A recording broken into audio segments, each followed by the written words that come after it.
President Trump has said that Russia needs to get out of Venezuela, warning all US options are on the table. The threat comes after around 100 Russian troops touched down in Caracas on Saturday, a move called an unnecessary provocation by Washington.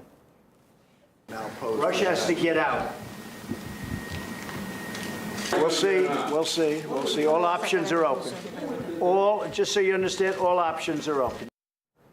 Well, Moscow has already responded to Trump's threat by offering the US to take the lead and take its troops out of Syria. I'll discuss the story with RT's Igor Zhdanov.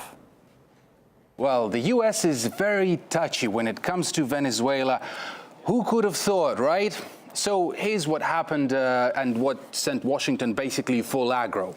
Over the weekend, Russia had sent about 100 of its military personnel over to Caracas. And this is exactly what triggered Washington. This is exactly what triggered the United States. They called it a provocation. Now you have Trump saying that Russia should get out of Venezuela right now. Here's what Trump's national security advisor, John Bolton, had to say in regards of this. Have a listen.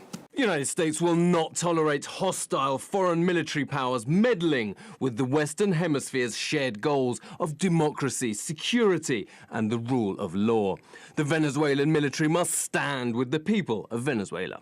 So really, you can see how Washington really views Venezuela as its own backyard, where it's free to do whatever it wants, really. So, for instance, when Washington cherry-picks a president it likes for Venezuela, forget the elections, it's fine. When Russia sends its military personnel there, advisors, for instance, that's a big no-no. I'm sorry, I don't want to laugh. Just the irony there did seem pretty thick. The United States won't tolerate foreign military powers meddling. Let's move it on, though. What's Moscow officially had to say about this? Well, Russia's been saying that nothing out of the ordinary really is happening here. It's been pointing to the fact that Moscow and Caracas has an agreement struck all the way back in 2001 that allows Moscow to send a small contingent, not of its combat troops, but military advisors to the country, to Venezuela.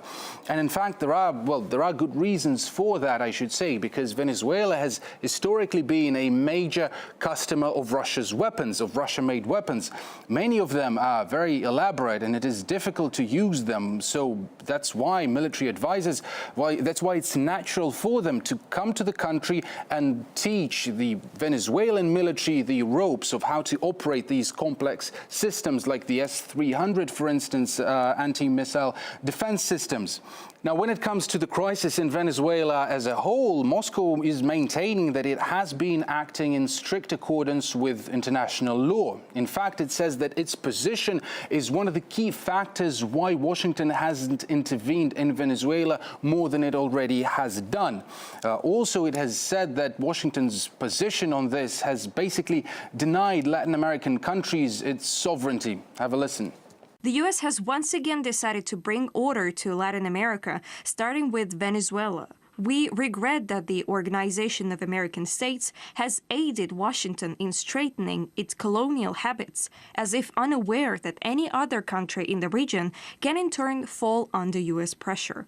And I mean, any other country in this sense, I mean, it's not a threat, but not an empty warning in this sense, because previously Washington had already teased that it has Cuba and Nicaragua on its regime change list. So, I mean, there's good ground for that too. Political commentator and journalist John White says that Russian troops in Venezuela sends a powerful message to Washington. This is just further evidence of an empire that's entered its mad dog days. In the same week as the Trump administration illegally recognised the illegally occupied Syrian Golan Heights as Israeli sovereign territory, now it's issuing diktats against Russia for daring to act in accordance with a treaty that it has signed with the existing government of Venezuela, the legitimate government of Venezuela, twice elected President Nicolas Maduro, under the country's existing constitution. Even though there's only 100 Russian troops or military advisors in Venezuela, just arrived at the weekend there, symbolically it sends a very powerful message, because this is a new development in wherein multipolarity is a new game in town. Multipolarity exists whether Washington likes to accept it or not, and the fact that these military advisors are operating in conjunction with an ally in Latin America, which the US has long considered its backyard. And we know that the US, especially this Trump administration, believes that Venezuela is a wholly owned subsidiary of Washington, then again, it sends a very powerful message. It's a very strong message. And I think Washington is very worried about the symbolism of these Russian advisors arriving in Venezuela more than they are about what size the force is or its capability.